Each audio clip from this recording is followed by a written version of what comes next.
Bien connue des Normands, la fleur de lin recouvre de son manteau bleu les champs de Normandie et particulièrement de l'Eure, dès le début de la belle saison.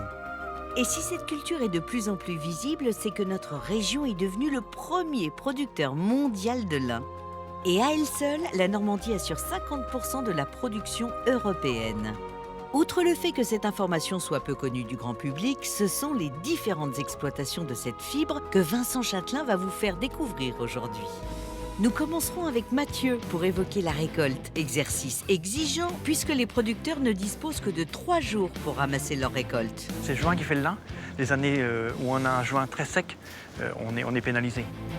Nous poursuivrons avec la visite d'une coopérative pour mieux comprendre les processus de transformation du lin. Le lin, c'est la fibre naturelle la plus résistante. Avant de découvrir les différents produits innovants et matériels de haute technologie étonnants développés dans notre région grâce à la fibre de lin. C'est une enceinte sac à dos, donc portable, qui a été développée par une start-up. Nous irons ensuite rendre visite à une productrice de savon à base d'huile de lin. Là, on va sentir. Le surgras, Voilà, le fameux exactement. surgras à Le surgras. l'huile de lin. Ça Tu glisse, le quoi. sens déjà tout de suite. Voilà, exactement. Nous verrons enfin qu'un couple de producteurs a eu l'idée originale d'utiliser le lin lavé pour créer une gamme de linge de lit et de maison. Le lin, en fait, est une culture non délocalisable. Et ça, c'est génial pour la Normandie. Histoire de se balader, voyage dans la vallée du lin.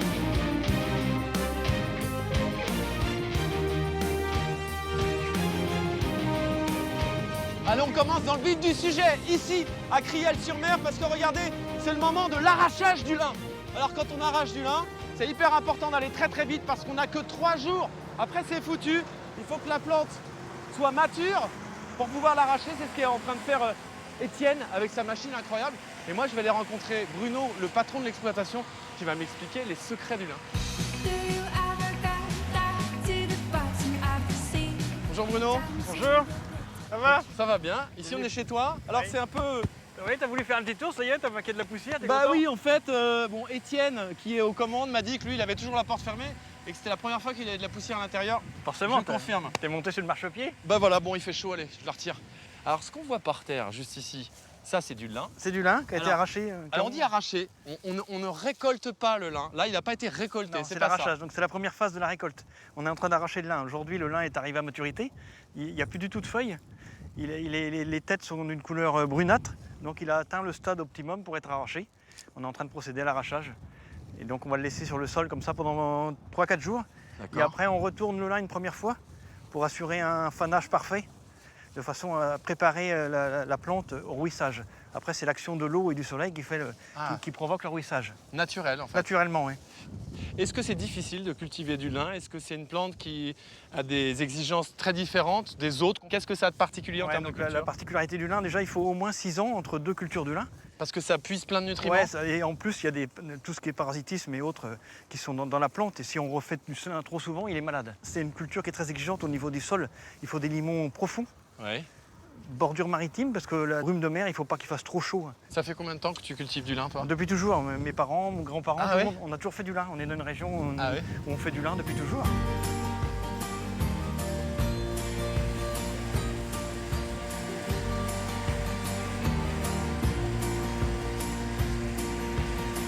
C'est incroyable, quoi. Bam, ça va à une vitesse.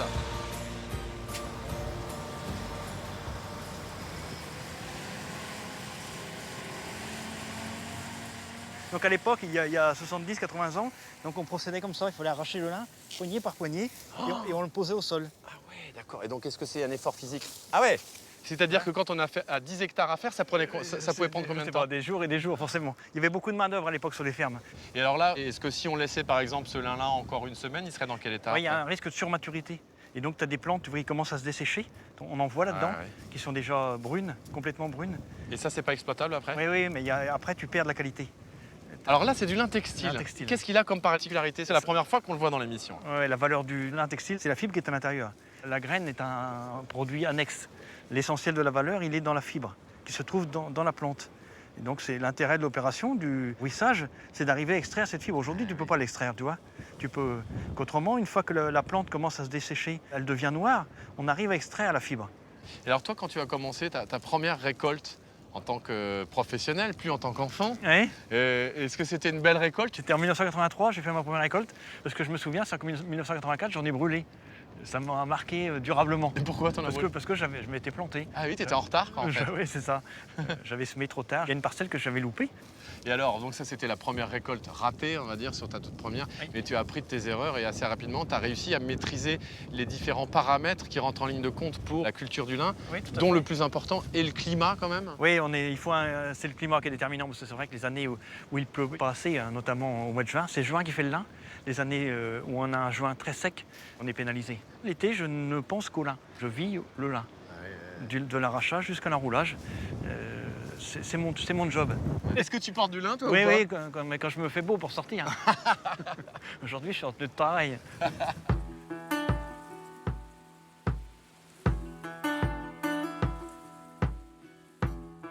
C'est une fierté de voir le produit qui est dans ton champ se retrouver porté par quelqu'un ou avec une application concrète. Oui, bien sûr. Oui. Mais aussi, ce que je recherche, c'est quand même de bien en vivre. Ouais, bien La sûr. culture du lin, aujourd'hui, est bien rémunérée. C'est surtout la première chose qui m'intéresse.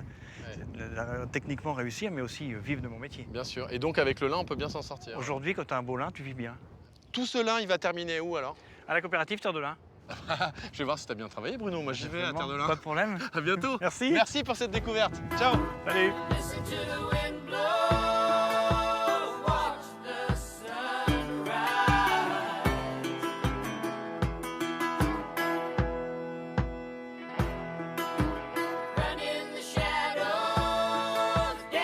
Bon, après l'arrachage, ce qui suit, c'est la transformation du lin. C'est assez compliqué.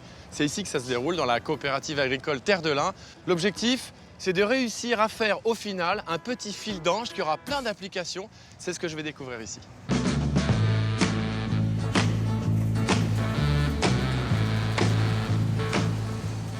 Alors là, Willy, on arrive dans l'usine de transformation du lin. J'aimerais savoir qu'est-ce qui fait qu'aujourd'hui, la Normandie est une terre de lin et comment on en est arrivé à avoir la moitié de la production mondiale dans cette région. C'est pour une raison qui réunit le terroir de la Normandie, le climat, qui est très important pour la production du lin, également le savoir-faire des producteurs, mais aussi le savoir-faire industriel pour extraire la fibre et la transformer. Ici en France et en Normandie particulièrement, on le cultive depuis combien de temps?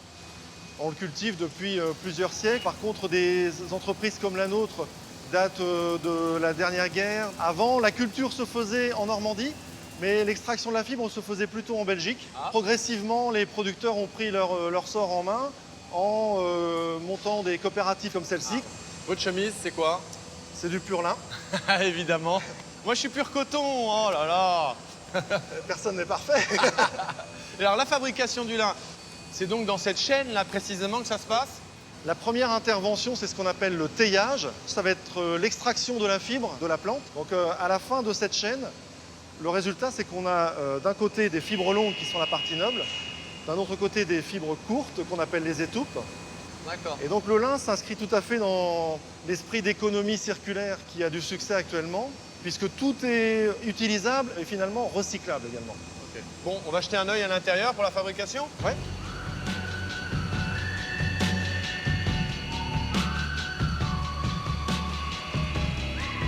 Et alors là, on arrive à la fin du taillage en fait. Oui, c'est ça. Donc à la fin du teillage, vous voyez, la partie noble de la fibre, c'est la fibre longue. C'est ce qui a le plus de valeur. Donc ici, ils éliminent toutes les parties avec des défauts de propreté quand il subsiste des parties d'écorce ou alors des défauts de couleur. Et c'est extrêmement doux. C'est Et ça extrêmement peut doux. servir à autre chose aussi. Hein? Il venait d'avoir 18 ans. Faut y aller quand même, C'est sans, solide, c'est sans très tirer. solide.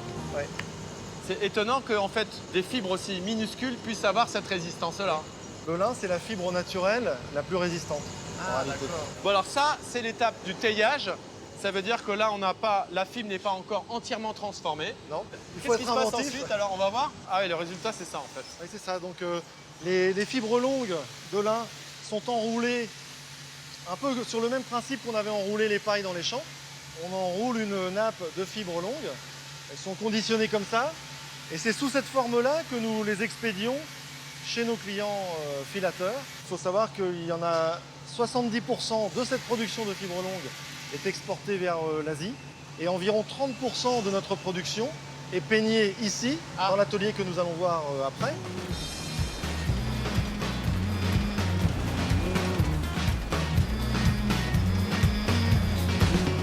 Alors le peignage, qu'est-ce qu'on y fait exactement? De Par gratter et de retirer l'écorce? la friction des aiguilles des peignes sur la fibre va permettre de dissocier les fibres, de les individualiser. Et à la fin de cette ligne, on va produire un ruban continu.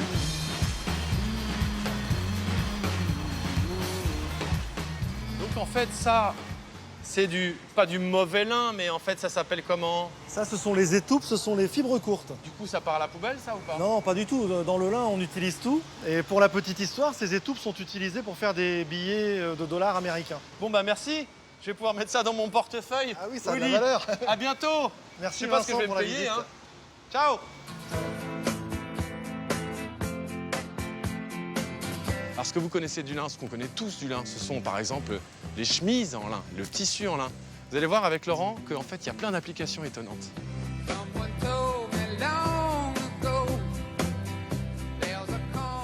Bonjour Laurent. Bonjour Vincent. Alors donc ici on trouve toutes les applications, toutes les innovations qui sont liées au lin. Alors qu'est-ce qu'on a comme application justement? Ouais, la première application, c'est le textile. Ouais, c'est ça. C'est la chemise que vous portez. C'est la chemise, exactement. Alors ça, Ah oui, là... on dirait du bois dessus. Mais... Alors, c'est du bois dessus. D'accord. En fait, ce qu'il faut savoir, c'est que la trame de lin est enchâssée à l'intérieur. Et elle est vraiment là pour apporter de la légèreté et pour bien absorber les chocs. Mais on peut aussi aller plus loin. On peut aller jusque dans le snowboard que j'ai ici, où là, on a développé un produit encore plus complexe. En fait, ce que vous voyez ici, cette trame-là, c'est un mélange de fibres de carbone et de fibres de lin. C'est parce que la fibre de carbone va apporter la rigidité au ski. D'accord. Donc ça, c'est vraiment important pour avoir un ski solide. Mais un ski rigide se met à vibrer sur la neige et à perdre l'adhérence. Donc le lin, il vient justement absorber toutes ces vibrations. Alors vous vous rendez pas compte, vous êtes sur une piste de ski là en hiver, Ch'tac, virage à gauche, virage à droite, bah vous skiez sur du lin. Oui, c'est original. Hein. C'est étonnant. Ouais. Donc là on a un boomer par exemple Voilà, qui va ça- envoyer des sons graves. Exactement. L'avantage du lin, c'est que ça va éviter tous les effets Larsen et ça va rendre le son plus pur. Bon alors il y a cette petite enceinte, mais je vois qu'il y a un système de sonorisation aussi complet là. Oui, donc là, c'est une enceinte sac à dos, donc portable, qui a été développée par une start-up. C'est un produit tout nouveau qui vient de sortir. On a travaillé le lin vraiment dans le caisson, à l'intérieur. Ça c'est un modèle donc a priori qui est au tout début. Oui. Mais alors, moi je Mais t'avoue... c'est déjà en vente. Hein. Ah, c'est déjà en vente. Ouais. De tout ce que j'ai vu, ce qui me plaît le plus, c'est ça. Bon allez, je te la laisse, je vais me l'acheter. À bientôt Laurent. Merci. Merci. Au revoir.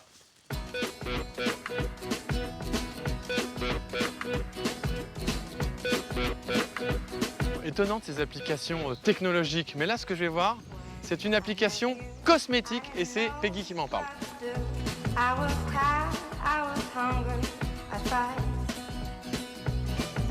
Now I'm away, I ride home. Bonjour va Vincent, ouais, ravi de te rencontrer.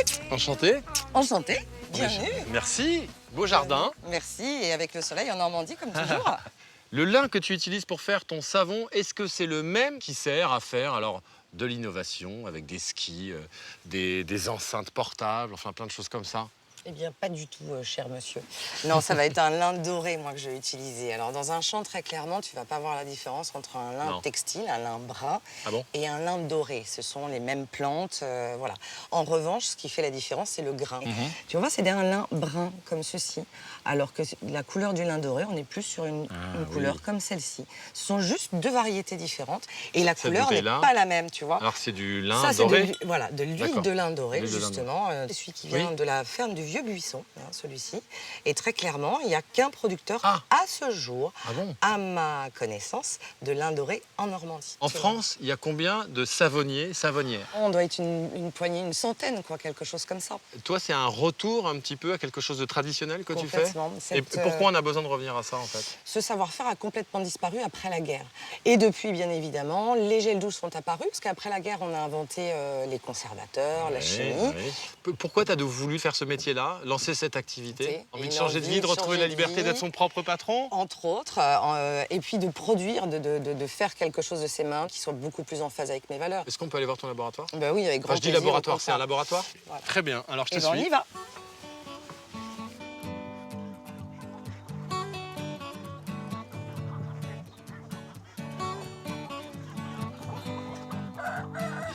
Voilà, bienvenue dans le labo de savon d'ici. Donc là, c'est là où toute la production se fait. Tout découpage des savons, maturation des savons, voilà, tout se passe là. J'ai réuni l'huile d'olive, là, l'huile de colza normand, l'huile de karité, de coco. Ah oui. J'ai fait fondre précédemment. Et là, on va aller verser notre soude dessus. Ok. oui. On va aller chercher ce qu'on appelle la trace. Tu imagines, c'est comme si on faisait une crème anglaise et que ça va commencer à épaissir. Et c'est là où, en fait, les molécules de savon et de glycérine apparaissent. Et le surgras, et là, notre surgras, en l'occurrence, c'est notre merveilleuse huile de lin qu'on a vue tout à l'heure. On va la mettre après la trace, justement, et cette partie ne sera pas transformée en savon. Et c'est ce qui va nourrir. Donc la glycérine hydrate et l'huile de lin va nourrir, tout simplement.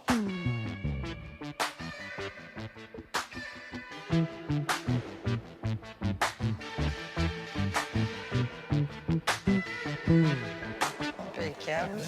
Alors, Impeccable. vous pensez que je suis dans un site industriel hautement radioactif? Eh bien pas non. du tout. Ici, on fait du savon. Allez, on est parti pour un savon Apolline, le Oh là savon là. à l'huile de lin.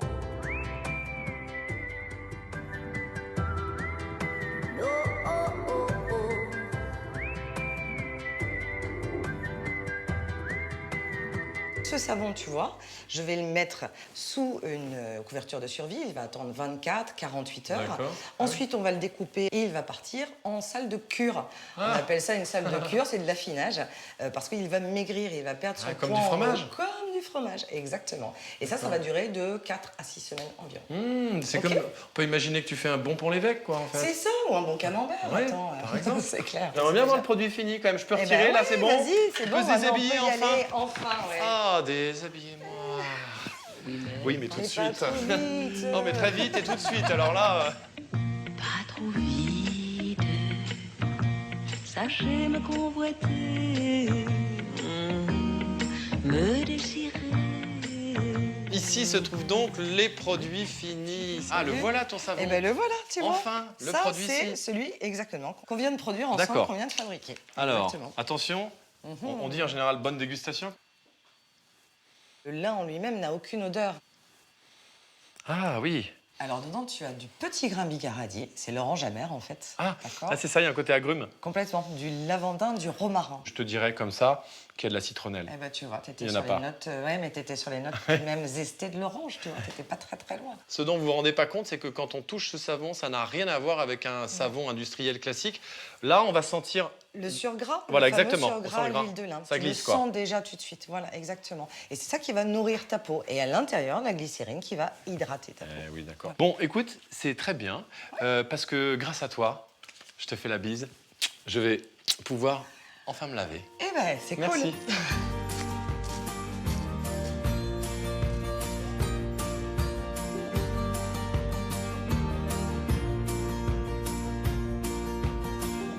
C'est chouette de voir que Peggy, avec toute son énergie, elle arrive à faire un produit artisanal à partir, attention, de la variété de lin qui est oléagineuse.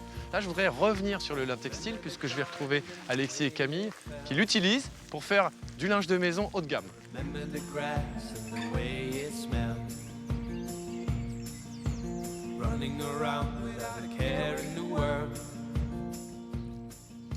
Donc là, on est chez vous. Déjà, c'est sympa quand même. Un petit corps de ferme avec à combien 770 mètres carrés à peu près. Ici, on est sur le corps de ferme familial, où notre famille produit du lin depuis 4 générations. On avait envie d'aller un peu plus loin en fait, dans la transformation du produit. Et en fait, c'est en dormant en chambre d'hôte il y a quelques années sur Bordeaux, dans des draps en lin, qu'on a super bien dormi et qu'on a acheté une parure de draps en lin. Et on s'est dit, c'est quand même dommage d'être une famille de producteurs, d'être dans le berceau du lin, et d'aller acheter des produits finalement. Et de là, en fait, la marque Embrun est née en 2016.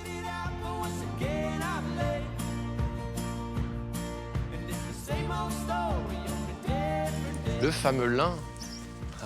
Mais alors, vous, en fait, vous êtes ingénieurs tous les deux. Voilà. Ingénieur, alors c'est quoi vos spécialités? Toi? Moi, je suis ingénieur agricole de formation. Et toi? Ingénieur agroalimentaire. Vous avez quelle surface de lin? Ça représente à peu près une quinzaine d'hectares ici de lin. Et tous ça les ans. suffit pour votre production? Pour Oui, produire vos- puisqu'en fait, avec 1 hectare de lin, on produit environ 200 parures de lit, on va dire. Ah, c'est intéressant. Le lin Avec est 1 une plante hectare, très riche 200 en fibres. parures. Ouais, à peu près. Et avec 2 hectares de lin, on peut faire le tour de la terre avec tout le fil de lin. Comment tu le sais ça? On a fait des petits calculs, on s'est Ah, vous avez fait amusé. des petits... Voilà, ah c'est oui, des alors des formations petits calculs. d'ingénieurs. Alors le soir, En sachant Ça que fait la la longueur déformation d'un bras est de ingénieur. 80 cm, si on les entrelace. Ouais. Mais c'est rigolo de faire le parallèle. Ça veut dire qu'on fait de la fibre, on exploite beaucoup de lin textile dedans. Et alors vous, le lin, c'est quelque chose que vous connaissez très très bien puisque vous avez baigné dedans. Est-ce que ça vous paraît encore un matériau, un végétal magique ou pas? C'est magique et c'est local en fait. Le lin en fait est une culture non délocalisable et ça c'est génial pour la Normandie. Donc vous êtes loca, comme on pourrait dire, loca producteur. Voilà. Quand vous produisez vos parures de lit, le lin va parcourir combien de kilomètres avant de se transformer en parure de lit? Il va être confectionné dans le nord de la France, qui est D'accord. le berceau en fait, de l'industrie textile. Eh Donc il reste par contre en conception française. Eh ouais, C'est le travail qu'on a fait pendant 1 an. On peut aller les voir, vos parures? Oui, avec plaisir.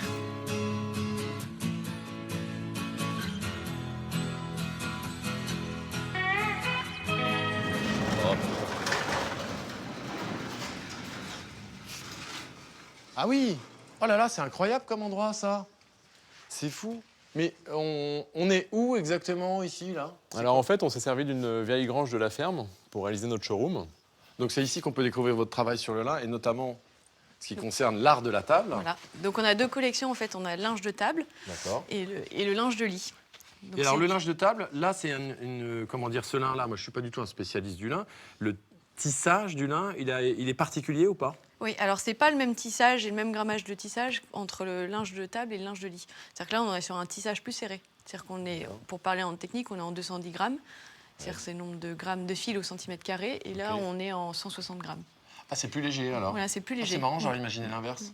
Et alors là, au niveau feeling, la différence avec le coton, c'est qu'il y a plein d'aspérités et que ça paraît presque vivant. Le coton, c'est lisse, c'est lisse. Contrairement au lin brut, en fait, c'est un lin qui a été adouci, donc on n'a pas le côté rugueux.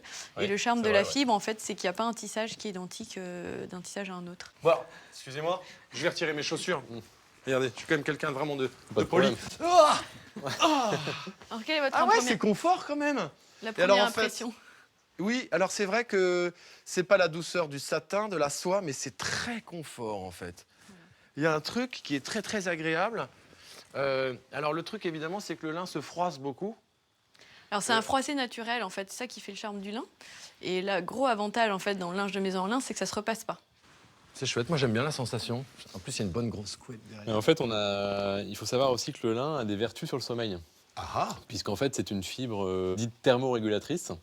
C'est-à-dire qu'elle va être capable d'être respirante l'été, donc de garder une température fraîche dans le lit. Et par contre, l'hiver, d'avoir un super pouvoir isolant. C'est-à-dire qu'elle est fraîche l'été et chaude l'hiver. Et du coup, ça a des propriétés vraiment sur la qualité du sommeil. Oh ouais, c'est bien vache, on est bien là. Alors le lin, sa couleur naturelle, c'est quoi, c'est ça? Voilà, ça c'est la couleur lin naturel, c'est un lin qui n'a pas été teint. Ça veut dire que d'une année sur l'autre, comme on a des millésimes avec le vin, on va, avec des goûts différents chaque année, on peut avoir des teintes différentes. Voilà. La couleur peut vivre, ce ne sera pas la même d'une année à l'autre. D'accord. Alors, et c'est un lin qu'on peut teinter ensuite? Voilà, qui est teint. Donc nous, on est sur une démarche Ecotex. Donc c'est des teintures qui sont respectueuses de l'environnement et où il n'y a pas beaucoup d'agents chimiques pour la peau.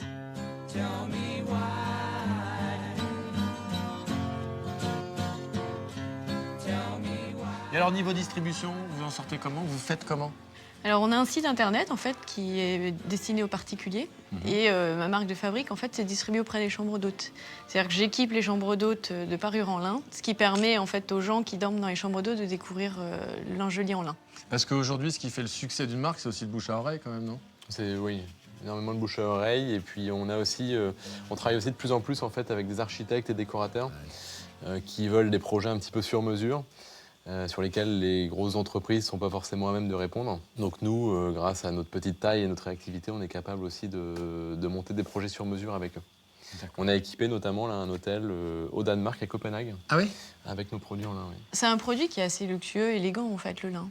Et en fait, un retour dans le luxe des produits naturels. Ça, c'est une Exactement, tendance. c'est le luxe au naturel, voilà, c'est ça. Est-ce que ce serait peut-être une possibilité un jour de m'accueillir ici, de faire une chambre d'hôte? Mais c'est une idée qu'on a pour, alors à court ou moyen terme, mais d'installer un gîte et de pouvoir accueillir les gens et qui vivent vraiment l'expérience lin jusqu'au bout. L'expérience totale lin, quoi. L'expérience totale lin, voilà. Ouais, on mange lin, On mange sur une nappe On en lin, visite on les dort champs de dans lin. un... on visite les champs de lin, on dort dort dans lin. un- Voilà, On est bien. on est En bien. fait, on est bien. On va rester. Ah bah non, je vais pas rester, je dois partir, moi aussi. Vous venez avec moi? Oui, on y Allez. va.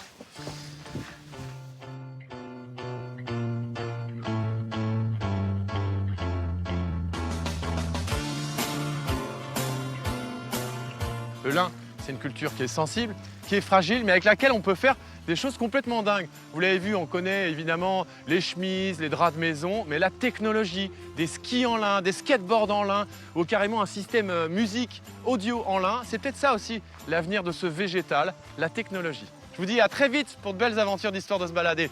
Ciao! All I've got's this sunny afternoon. Save me, save me, save me from this squeeze. I got a big fat mama trying to break me. And I love to live so pleasantly.